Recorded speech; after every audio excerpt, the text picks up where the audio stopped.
मुझे याद है कुछ टाइम पहले तक मैं भी उन्हीं स्टूडेंट्स में से था जिसे पढ़ाई समझ तो आती थी पर याद नहीं रहती थी। नोट्स भी लिखता था पर अगले दिन सब भूल जाता था। कभी कभी लगता था शायद मैं उतना स्मार्ट नहीं हूँ जितना बाकी लोग हैं। पर फिर एक दिन मैंने YouTube पर कुछ रिसर्च करनी स्टार्ट की। मैं जेन्युइनली समझना चाहता था कि कैसे कुछ लोग इतना इजीली सीख लेते हैं और कुछ लोग दिन भर पढ़कर भी स्ट्रगल करते रह जाते हैं। और तब मुझे मिला एक नाम, अयानो कोजी क्योटाका। मैं उस कैरेक्टर के बिहेवियर को एनालाइज करने लगा, इवन उसकी पूरी सीरीज भी देख ली। वो कैसे ऑब्जर्व करता है, कैसे रिएक्ट करता है, कैसे सीखता है बिना चीजों के स्ट्रेस लिए। फिर मैंने उसके प्रिंसिपल्स को अपनी लाइफ में अप्लाई किया और सच कहूँ तो मेरी लर्निंग स्पीड डबल हो गई। मुझे समझ आया इंटेलिजेंट पर ना कोई टैलेंट नहीं होता बल्कि ये एक सिस्टम होता है। और आज मैं तुम्हें वही सिस्टम देने वाला हूँ एक ही वीडियो में। अगर तुम भी पढ़ना चाहते हो पर याद नहीं रहता, फोकस नहीं बनता, मोटिवेशन चला जाता है, तो रिक्वेस्ट करता हूँ इस वीडियो को एंड तक जरूर देखना, क्योंकि एंड में मैं तुम्हें एक स्टडी चार्ट दूंगा जो ये सब स्टेप को तुम्हारे डेली रूटीन में सेट करेंगे। So let's start. Tip number 1, control your emotions. Ayanokoji का सबसे बड़ा वेपन क्या था? उसका माइंड। और उस माइंड की सबसे बड़ी क्वालिटी थी कंट्रोल। जब भी कोई सिचुएशन होती थी वो रिएक्ट नहीं करता था, वो सिर्फ ऑब्जर्व करता था। और इसी वजह से वो सबसे ज्यादा समझदार था, क्योंकि वो सिचुएशन के पीछे का पैटर्न देख लेता था। अब यहाँ एक साइकोलॉजी पॉइंट समझो। जब तुम इमोशनल होते हो, जैसे टेंशन, गुस्सा या ओवरथिंकिंग, तो तुम्हारे ब्रेन का लर्निंग एरिया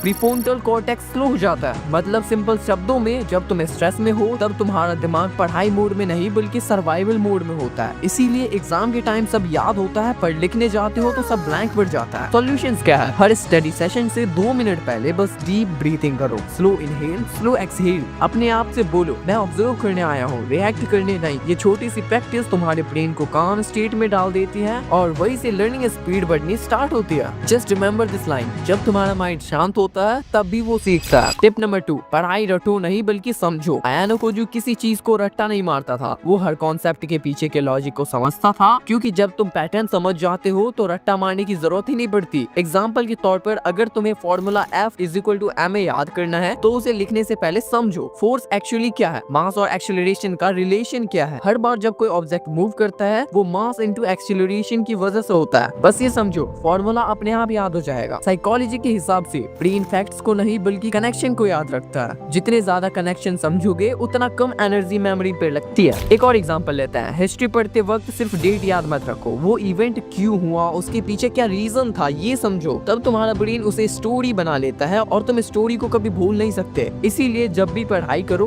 3 क्वेश्चन अपने आप से पूछो। पहला, ये टॉपिक किस कॉन्सेप्ट से कनेक्टेड है? सेकंड, इसका रियल लाइफ में यूज क्या है? थर्ड, क्या मैं इसे सिंपल वर्ड्स में किसी को समझा सकता हूँ? बस तो स्मार्ट स्टूडेंट वो नहीं होता जो सब याद रखता है, बल्कि वो होता है जो सब समझ लेता है। Tip number 3, deep focus. Ayanokoji mood में आओ। क्या तुमने कभी नोटिस किया है अयानो कोजी कभी बकबक नहीं करता, वो ज्यादा बोलता नहीं क्योंकि उसका फोकस बिखरता नहीं। एंड दैट्स व्हाई उसका साइलेंस ही उसका वेपन है। आज के टाइम में सबसे बड़ी प्रॉब्लम है distraction. Phone, messages, reels, notification, ये सब ब्रेन को डोपामाइन लूप में डाल देते हैं और फिर पढ़ाई बोरिंग लगने लगती है, क्योंकि तुम्हारा ब्रेन को इंस्टेंट रिवॉर्ड मिलता ही रहता है। सॉल्यूशंस, अपने दिन में एक 30 मिनट्स का Ayanokoji focus time set करो। इस टाइम में तुम्हें सिर्फ एक काम करना है, पढ़ना। No phone, no music, no multitasking. सिर्फ 30 मिनट में अपना ब्रेन एक टास्क पे लगाओ, फिर 5 मिनट ब्रेक लो। ये छोटी सी हैबिट तुम्हारा कंसंट्रेशन 3x तक बढ़ा देगी। साइंटिफिक रीजन की माने तो ब्रेन को फोकस स्टेट में आने में 15 मिनट लगते हैं। एंड अगर तुम 15 मिनट के बीच में जितनी बार फोन उठाते हो ये टाइमर रीसेट हो जाता है। तो तुम्हें समझना पड़ेगा कि फोकस करना एक स्किल है और वो हर दिन ट्रेन करने से आएगी। Silence is not weakness, it's your weapon to learn faster. Tip number 4, पढ़ाई नहीं सिमुलेशन करो, एक्सपीरियंस से सीखो। अयानो कोजी कभी थ्योरी पे नहीं रुकता, वो हर सिचुएशन को रिक्रिएट करता है जैसे एक रियल टेस्ट हो। ब्रेन रिसर्च के हिसाब से हम टेक्स्ट नहीं एक्सपीरियंस याद रखते हैं। जब तुम किसी टॉपिक को लाइव इमेजिन करते हो या किसी को समझाते हो तो तुम्हारा ब्रेन उसे रियल मेमोरी ट्रीट करता है। एग्जांपल, मेडिकल स्टूडेंट्स बुक्स नहीं बल्कि डमी मॉडल्स पे प्रैक्टिस करते हैं, इसीलिए उनका मेमोरी रिटेंशन 40% से ज्यादा होता है। तुम भी ये कर सकते हो। नोट्स को लिखने के बाद खुद को एक्सप्लेन करो, जैसे किसी दोस्त को पढ़ाते हो। चैप्टर पढ़ने के बाद उसका 1 मिनट का शॉर्ट वर्बल समरी बोलो। हिस्ट्री या बायोलॉजी पढ़ रहे हो तो इमेजिन करो तुम उस जगह पर हो। ब्रेन को पढ़ो मत, उसे जीने दो, तभी वो सीखेगा। टिप नंबर 5, काम कॉन्फिडेंस। अयानो कोजी कभी ओवर कॉन्फिडेंट नहीं होता और कभी पैनिक भी नहीं करता। वो हमेशा अपने सिस्टम पर ट्रस्ट करता है और तुम्हें भी अपने सिस्टम पर ट्रस्ट करना है। ज्यादा कॉन्फिडेंस लेने वाले रिवाइज नहीं करते और कम कॉन्फिडेंस वाले ओवरथिंक करते हैं। दोनों से